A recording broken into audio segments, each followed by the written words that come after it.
আজিৰ দিনটোৰ ভালেকেইটা নতুন নতুন খবৰ লৈ মই মানসে আপোনালোকক স্বাগতম জনাইছোঁ। বলগিতে আগবাঢ়িছোঁ আজিৰ দিনটোৰ বিভিন্ন খবৰসমূহলৈ। এয়া বৰ্তমান স্ক্ৰীনত দেখিবলৈ পাইছে অভিনেত্ৰী ৰিমজিম শৰ্মাক। ৰিমজিম শৰ্মাৰ আছিলে বিবাহ বাৰ্ষিকী। মোৰ চেনেলৰ ফালৰ পৰা অভিনেত্ৰীগৰাকীলৈ বিবাহ বাৰ্ষিকীৰ বহুত শুভেচ্ছা জ্ঞাপন কৰিছোঁ।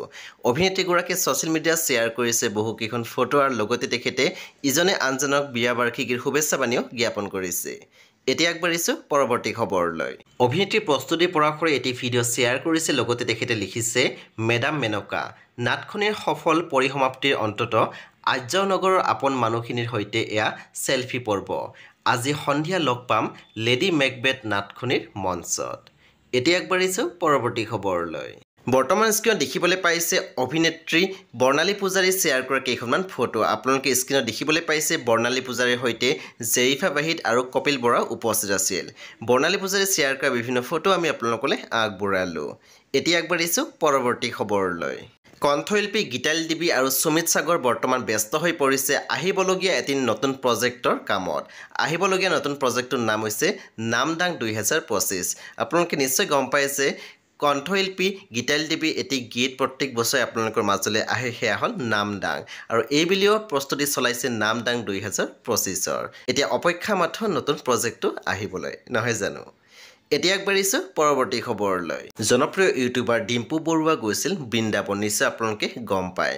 বৃন্দাবনত উপস্থিত থকা কিছু দৃশ্য আমি আপোনালোকৰ সৈতেও শ্বেয়াৰ কৰিছোঁ, আপোনালোকে স্ক্ৰীনত দেখিবলৈ পাইছে। বাৰু আপোনালোকৰ মাজত কোনে কোনে ডিম্পু বৰুৱাৰ ব্লগ চাই খুবেই বেছি ভাল পায় মোক জনাবলৈ নাপাহৰিব। এতিয়া আগবাঢ়িছোঁ পৰৱৰ্তী খবৰলৈ।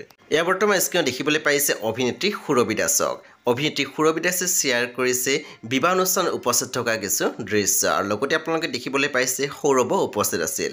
সুৰভি দাসে শ্বেয়াৰ কৰা বিভিন্ন ফটো আমি আপোনালোকলৈ আগবঢ়ালোঁ। এতিয়া আগবাঢ়িছোঁ পৰৱৰ্তী খবৰলৈ। আজি অভিনেতা ৰাজকুমাৰ তালুকদাৰে শ্বেয়াৰ কৰিছে বহুকেইখন ফটো, আপোনালোকে স্ক্ৰীনত দেখিবলৈ পাইছে। ফটোসমূহ দেখি আমি অনুমান কৰিছোঁ যে এয়া কোচবিহাৰৰ ফটো। বাৰু বন্ধু বান্ধৱীসকল, মোৰ অনুমানটো শুদ্ধ হৈছে নাই আপোনালোকে জনাবলৈ নাপাহৰিব। এতিয়া আগবাঢ়িছোঁ পৰৱৰ্তী খবৰলৈ। আহি আছে আপোনালোকৰ মাজলৈ এটি নতুন প্ৰজেক্ট। আহিবলগীয়া নতুন প্ৰজেক্টটোৰ নাম হৈছে মৰম লাগিছে। অতি সোনকালে আহি আছে এই নতুন প্ৰজেক্টটো। এতিয়া আগবাঢ়িছোঁ পৰৱৰ্তী খবৰলৈ। এইবেলি ৰাস মহোৎসৱত ভাও লৈছিলে অভিনেত্ৰী মুনমী কলিতাই। বাৰু কোনে কোনে অভিনেত্ৰী মুনমী কলিতাই এই ৰাসখন চাইছে মোক জনাবলৈ নাপাহৰিব। ৰাধাৰাণীৰ ৰূপত শ্বেয়াৰ কৰিছে অভিনেত্ৰী মুনমী কলিতাই কেইখনমান ফটো, আপোনালোকে স্ক্ৰীনত দেখিবলৈ পাইছে। বাৰু অভিনেত্ৰীগৰাকীৰ এই লুকছটো কেনেকুৱা লাগিছে মোক জনাবলৈ নাপাহৰিব।